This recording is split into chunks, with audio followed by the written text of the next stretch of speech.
All right, we are here with one of my greatest Homesteader of America friends, RuthAnn Zimmerman. And this is one thing that is so beautiful about these conferences. I don't get to see RuthAnn any other time of the year except at the Homesteaders of America events, which is so awesome because you live on the other side of the country practically. That's right. Yeah. So you have done so many fun things with dairy and milk and having a family milk cow. And if you follow RuthAnn on Instagram, you will immediately want your own milk cow every day. It's so cute. I don't even like cats, but she feeds her cat every morning. She gives him some fresh milk. And so it's like so inspiring by somebody who is so well versed. So you taught people how to milk a milk cow to start. You taught them what to kind of do with their dairy. What would you tell somebody who wasn't here this weekend, but maybe they're at home and they are wanting to get a milk cow. They're wanting to get into kind of doing their own dairy products. What would be the first thing you would do if you had not had any background in this? And you're like, what do I do? Do I get online and buy a cow? No, it's a very good question. First thing I would do is learn how to utilize all the dairy. So I would start using raw milk, find a source for raw milk, and turn it into yogurt and cheese and feta and your mozzarella, and learn how to use all the milk products, because the biggest learning curve is not in how to care for a milk cow per se. It is on how to utilize all the nourishment that she's providing. Yes. And so I would build skill before I brought the milk cow home. It's actually so good. That is such a, and I actually did the opposite. So I actually went and got the milk cow and did not know what to do with all that milk besides drink it in coffee and drinks for my kids. And so we got rid of the milk cow in a week. And I think this is what a lot of people, you can't be afraid of failing. Yes. Somebody will use the milk cow. And in the thing is, if you're spending all this, number one, resources of money to buy the cow, and then resource of time to get out there and care for her, and then you're still buying dairy products from the grocery store, now you're spending not only money to buy your dairy products from the grocery store, but also time and money to keep a cow. So it's got to pay for itself. So your cow has got to replace. The only way it's worth keeping a cow is if you don't have to buy dairy products, none from the grocery store. Because if you're still taking care of a cow, I mean, it's a luxury. If you're just wealthy and you love the idea of taking care of a cow, and you can afford to still buy your milk, your dairy products from the grocery store, but it shouldn't be that way. Your time, your resource of time and energy that you put into the cow should equal nutrition for the family. That's so smart. Because such what a are you wise doing suggestion. if you are, even if you're selling the raw milk and using, now she's paying for herself that way. Are you going to use that money to buy lesser quality dairy products from the grocery store for your family? No. Such a good point of view. And so with that, I mean, this is what you glean when you're at these events. You're gleaning wisdom from people who have done this a really long time.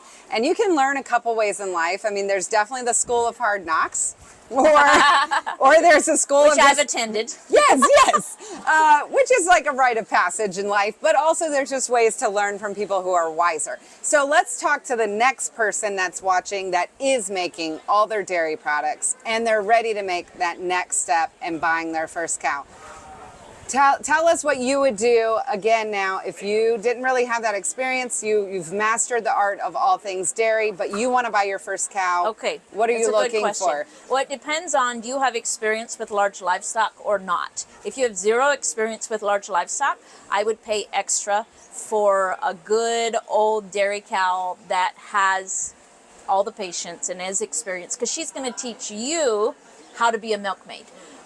So that's what I would do. I would pay probably $500 to $1,000 extra for a milk cow that has experience. What should someone expect is a price that you would pay? I went online this morning because people have been asking me all weekend, and I've seen anywhere from $2,000 to $3,500. Okay. It depends on, is she bred, and she's already pregnant with her next calf, and all of those things. But I would definitely pay more. If I didn't have any cow experience, I would pay more for a good tame cow that has all the experience. It's going to let me learn However, like for me now, if I were in the market for a cow, I would take one that other people say she wasn't tame, she was a kicker, because I know I have the experience Right. to break her of that. Okay. And then what would you say is, you said an older cow. What does that mean? How I would old? say one that's already had 2 or 3 calves. Okay. That to me would be the goal, because Okay. you know she still has a long life left, and you know that she already has experience of 2 to 3, you know, lactations of being milked. Anything over 8-10 years old, I would pay less for. Okay. When do they stop lactating? A good healthy milk cow, she can be 15 years old if Wow. she's been healthy. Okay.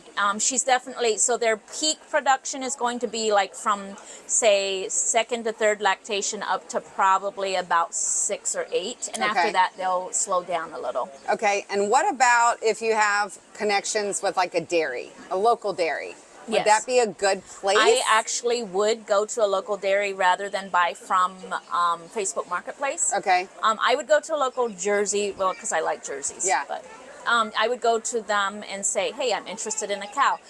Because Jersey dairy farmers, they're in this for profit, right? Right. So if they have a cow that gives less milk, she's not really somebody they want to keep, and they're more likely to sell her. And you know what? That is what we want, because the cow that gives less milk usually is dividing her resource of energy that she's consuming into keeping meat on her bones, so keeping her condition, and producing milk. So she's going to be an easy keeper. You're not going to have to spend a lot of money buying grain for her, because her body biologically puts some of the energy into keeping meat on her bones and some of the energy into producing milk. Okay. So I like to visit with my dairy farmers. Before we got our Jersey, we visited our local Jersey dairy, and he had one that just had 3 quarters. She had one blind Okay. quarter. So he was willing to sell that one to us, but we found another cow in the meantime from Okay. a friend. But we would have taken her. Okay. That's such good information. So you just wrote a book. Yes. And where can they get that? Because this is such good information. You go over all of this. And book form is, I mean, you have a YouTube channel. Yes. So if you want to watch these live teachings, which she's so good at, you can go to your YouTube channel, which is what?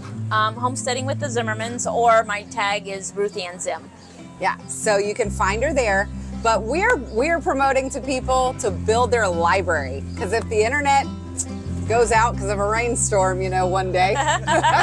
You're going to want to imprint. So yes, my book is called The Heart of the Homestead, and it's available anywhere books are sold, or you can go to RuthAnnZim.com, and it's on my website as well.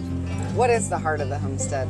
The heart of the homestead is the relationships that happened while you're working the homestead. Ah, so good.